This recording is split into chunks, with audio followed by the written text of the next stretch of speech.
26. I'm reading from verse 27. Acts 26, verse 27. King Agrippa, believest thou the prophets? King Agrippa, believest thou the prophets? You're going to find that in your life, everything turns on that question. What do you believe? Who do you believe? How do you believe? To what extent do you believe? Do you believe the prophets? I'm titling the message, A Unique Privilege for the New Year. A unique privilege for the new year. You might want to put as subtitle, A Unique Power for the new year. You might want to write under that, a unique provision for the new year. You might even want to say, a unique partnership for the new year. You may want to say, a unique protection for the new year. You might want to say, a unique prosperity for the new year. A unique portion for the new year. A unique possession for the new year. Something unique. A unique privilege for the new year. It says, King Agrippa, believest thou the prophets? And I can go through all the kings. I'm asking Pharaoh, Pharaoh, believest thou the prophets? And it's because he didn't fully believe, wholeheartedly believe. That's why what happened at the Red Sea to him and to his chariots, that's why they happened. I can say, Naaman, believest thou the prophet? And because eventually came to that full realization, that's why what happened in the river Jordan. I can say to Nebuchadnezzar, here Daniel has spoken to you, believest thou the prophets? And it's because he didn't believe for 12 months, that's why that profession, that pronouncement came upon him.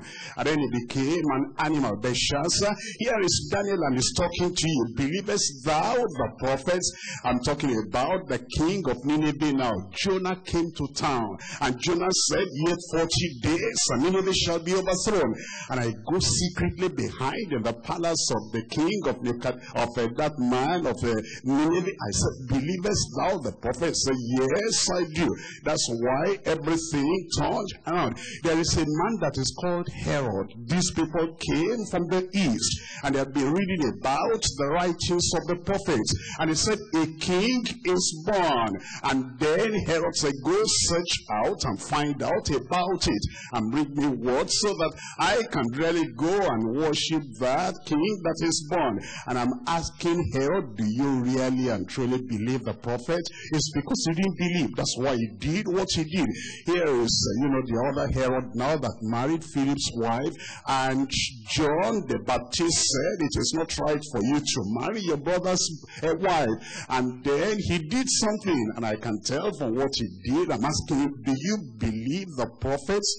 Our life hangs on whether we believe the prophet or not. And thank God today I believe. I said, I believe.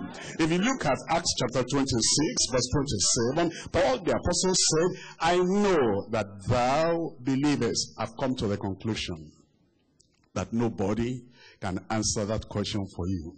I've come to the conclusion that Paul the apostle cannot even answer that question for you, because what he said in verse 28, then Agrippa said unto Paul, almost thou persuadest me. Isn't that different from what Paul said? I know thou believest. I'm telling you today that your pastor cannot answer the question for you.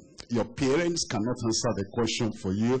Neither can the people of God answer the question for you. You are here today, and I'm going to throw the question at you. When something comes up in your life, maybe a sickness, maybe a challenge, a particular situation, and you say, this is more than is, the river is deeper than I can swim in, and yet I'm asking you to cross from here to there. Believest thou the prophets? And it is your answer that will either make you go through, or you'll not be able to go through, but you are going to go through.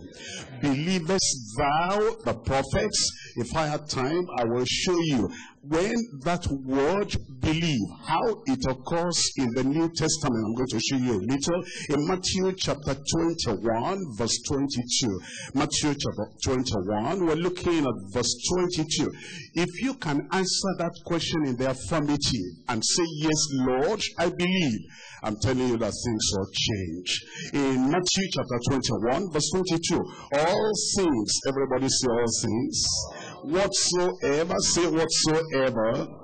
Well, I didn't, get a degree in English. I got my degree in mathematics, but all the same, the little English I know, when you say all things, and you say whatsoever, and you add all things plus whatsoever together, I think that is equal to everything. Am I right? That means then in your life, if you want to find out how can everything I ever desire, everything I ever wish for, everything I ever want to lay my hand upon, how can everything belong to me? Physical and spiritual, supernatural and eternal. Here it is. Believest thou the prophets? Everything hangs on that. All things whatsoever ye shall ask in prayer. Tell me the next word. That's all you need. It's not crying.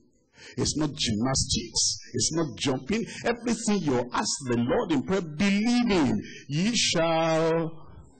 Tell me, I'm going to receive. I said I'm going to receive. That's Matthew. I'm going to look at Mark. In Mark chapter 9. Mark chapter 9, I'm looking at verse 23. Jesus said unto him, if thou canst believe, if thou canst believe, all things are possible to him that believeth. Matthew said so. Mark said so. What follows Mark?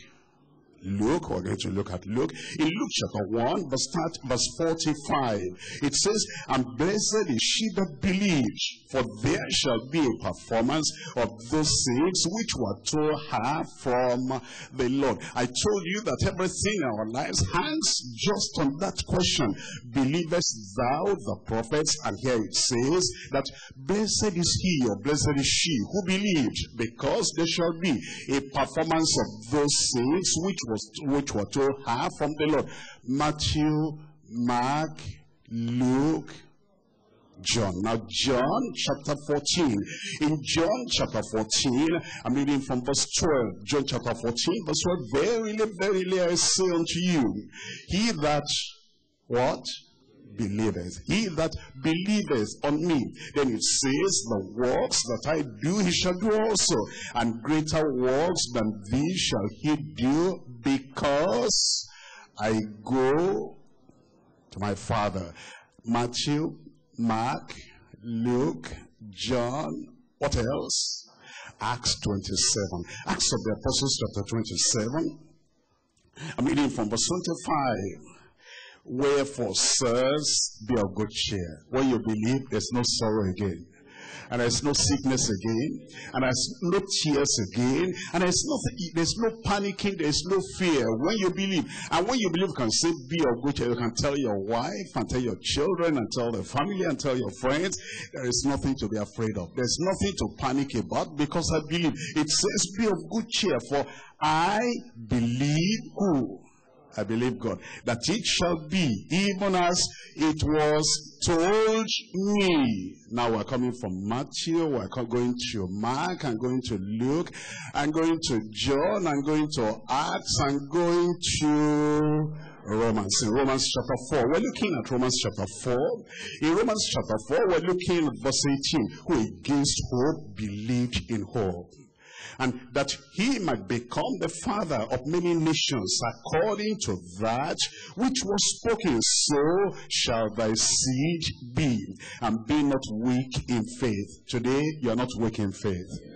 This year, you will not be weak in faith. For the rest of your life hangs on faith. Your life hangs on believing. And you understand all things, you understand whatsoever, you understand everything you want. Physical, spiritual, supernatural, as well as eternal. Everything hangs on faith. And here it says, against hope.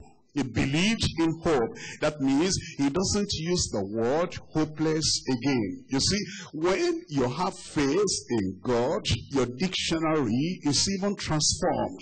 You know, when I was born again, I thought it was only my life, my heart that was transformed. And later I realized my body also was transformed. And it's just some few years ago that I even knew now that my dictionary is even transformed. Some words I used to read out of dictionary and apply to my life, they don't apply to me anymore. They're no more in my